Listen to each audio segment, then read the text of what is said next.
प्रिय विद्यार्थियों, नमो नमः। तो आज है रविवार और रविवार को सुनते हैं हम पंचतंत्र की एक कहानी जो श्री विष्णुदत्त शर्मा जी के द्वारा लिखा गया है। तो चलिए सुनते हैं आज की कहानी, जिसका नाम है जादू का डंडा।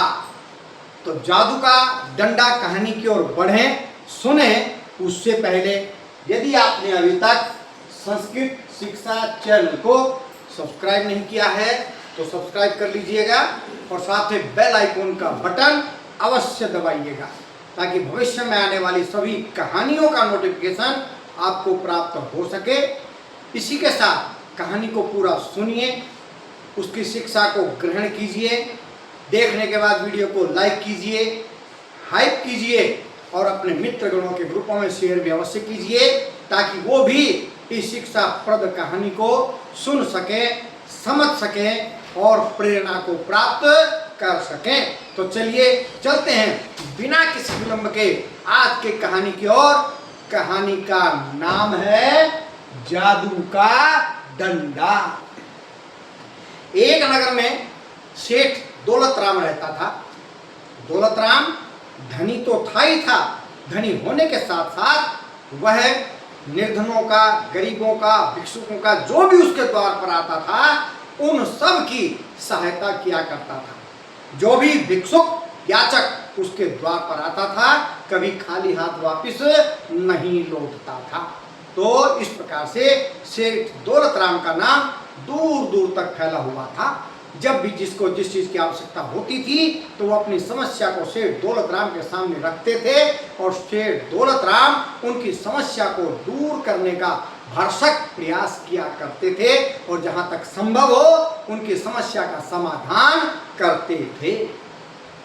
बहुत अच्छे से कार्य चल रहा था, लेकिन अचानक क्या हुआ कि सेठ दौलत राम का व्यापार, उसका कारोबार घटता चला गया और घाटा बढ़ते बढ़ते बढ़ते बहुत अत्यधिक हो गया। सेठ दौलत राम परेशान हो गए, तंग हो गए। तो उन्होंने एक दिन सोचा कि इस मफलूसी जिंदगी से, इस तंग आ चुके जीवन से तो बेहतर है कि मैं अपने शरीर को ही त्याग दूं, अर्थात आत्महत्या कर दूं। ऐसा विचार करके वो अगले दिन सुबह उठे और नगर के बाहर जंगल में जो एक नदी बह रही थी उस नदी पर आत्महत्या करने के लिए सुबह सुबह पहुंच गए। जैसे ही वो आत्महत्या करने के लिए नदी पर कूदने ही वाले थे कि तभी भगवान उनके सामने प्रकट हो गए। जैसे भगवान प्रकट हुए, सेठ दौलत राम ने उनको प्रणाम किया। भगवान ने कहा, सेठ दौलत राम क्या करने जा रहे हो?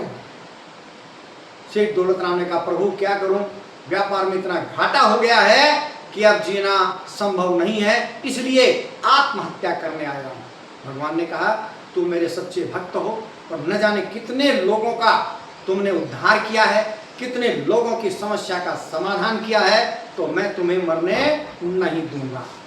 तो लो, प्रभु ने ऐसे हाथ किया और हाथ में उनके डंडा आया और वो डंडा सेठ दौलत राम के हाथ में देकर के कहा कि तुम घर जाओ और अगले दिन सुबह जब उठो तो द्वार खोलने के बाद जो भी व्यक्ति सामने आए उसके सिर पर ये डंडा जोर से दे मारना।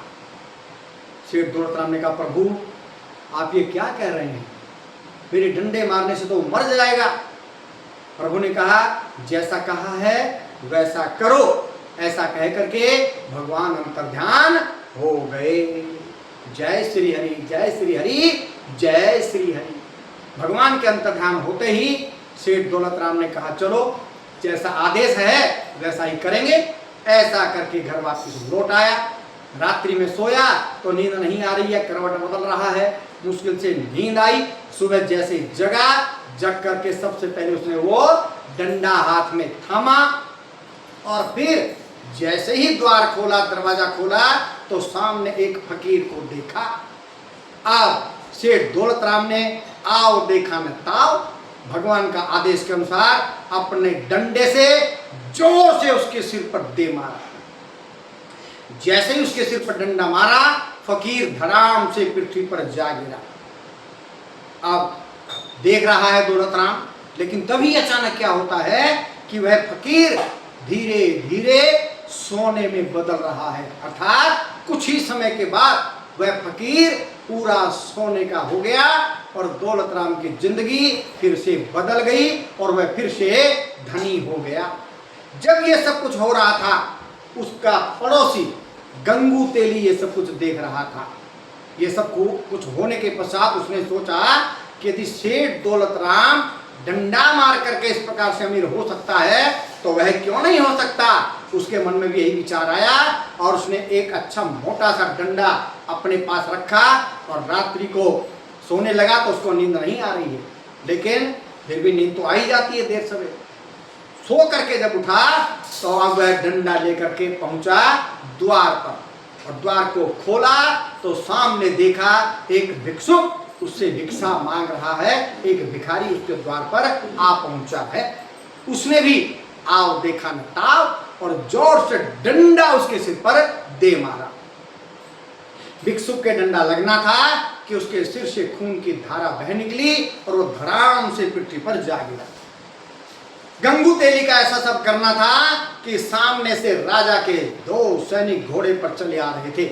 उन्होंने गंगू तेली को यह सब कुछ करते हुए देख लिया और वह जो भिक्षुक था वह भी पृथ्वी पर गिरने के तुरंत बाद मृत्यु को प्राप्त हो गया।